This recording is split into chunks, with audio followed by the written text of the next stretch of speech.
संशय हाल फिलहाल में हमारे देश में राम मंदिर बना। कई 100 साल बाद राम जी वापस आए, राम जी का मंदिर बना। जय श्री राम के नारे तो हर तरफ लग रहे हैं, पर दिल में शायद राम जी का चरित्र अभी तक नहीं आया लोगों के। तो देश को अगर राम में बनाना है, राम जी के चरित्र से बहुत कुछ सीखना पड़ेगा। तो एक भारत के नागरिक के लिए, विश्व के नागरिक के लिए हम राम जी के चरित्र से क्या सीख सकते? बहुत कुछ, लेकिन सीखने के अर्थ होते हैं उसको अपने आचरण में लाना। राम जी की कथा तो भारत का लगभग हर प्राणी जानता है। कुछ उसमें से मानता है, कुछ नहीं मानता है, जानता सभी है। फिर वैसा बन क्यों नहीं पाता?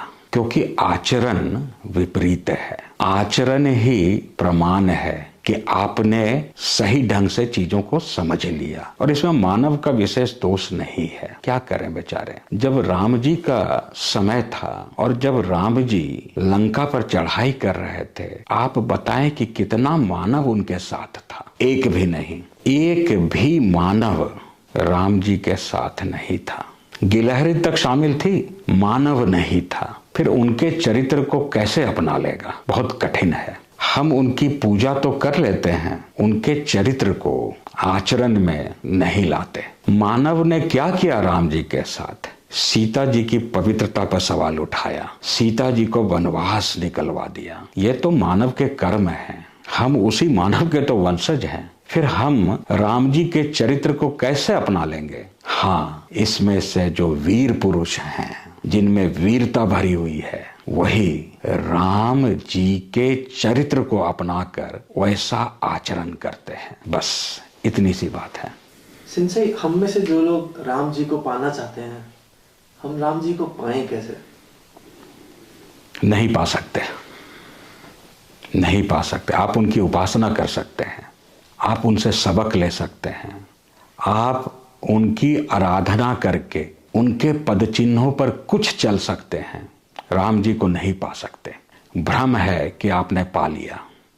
आपको उनको पाने के लिए या तो हनुमान बनना पड़ेगा, या जीवन के किसी भी चुनौती को हंसते हंसते स्वीकार करना पड़ेगा। आपको उनके जैसा विराट हृदय वाला बनना पड़ेगा, उनके जैसा विराट चिंतन वाला बनना पड़ेगा, आपको उनके जैसा योद्धा बनना पड़ेगा, आपको उनके जैसा स्त्री का सम्मान करने वाला बनना पड़ेगा, राज धर्म में स्वयं का बलिदान कर सकें वैसी क्षमतावान बनना पड़ेगा। 14 वर्ष जंगल में, वन में बिताने के लिए स्वयं को प्रस्तुत रखना पड़ेगा। दानवों के युद्ध के लिए स्वयं को सज्ज रखना पड़ेगा। क्या आप ऐसा कर पाएंगे? राम जी चाटुकारों के काबू में नहीं आएंगे।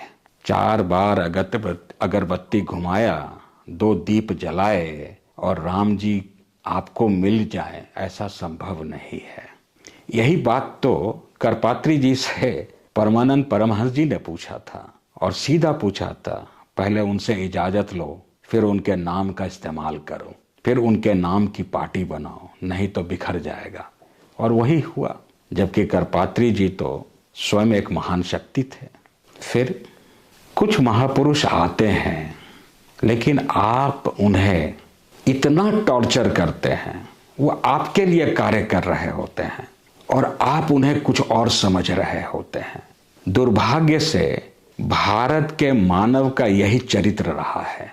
केवल उस पौराणिक युग में नहीं, आधुनिक युग में भी, और आज और कल भी। थोड़ी बात अटपटी लगेगी। आप अपने इस चरित्र को देखें।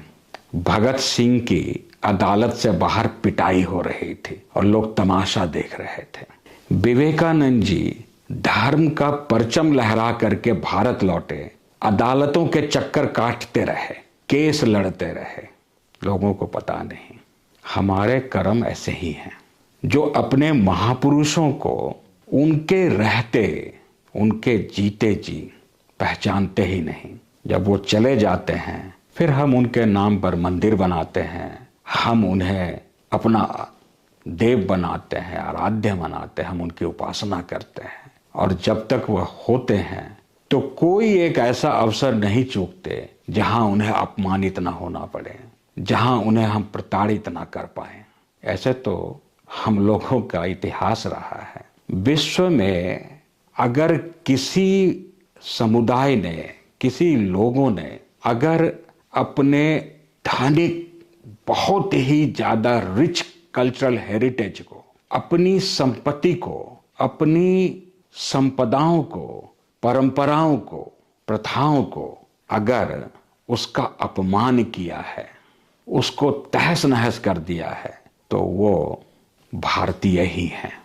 चाहे वो नदियां को प्रवाह में उसे प्रदूषित करना, या जो महापुरुष है उसके कार्य में अवरोध पैदा करना, ऐसे भारतीयों के कर्म रहे हैं।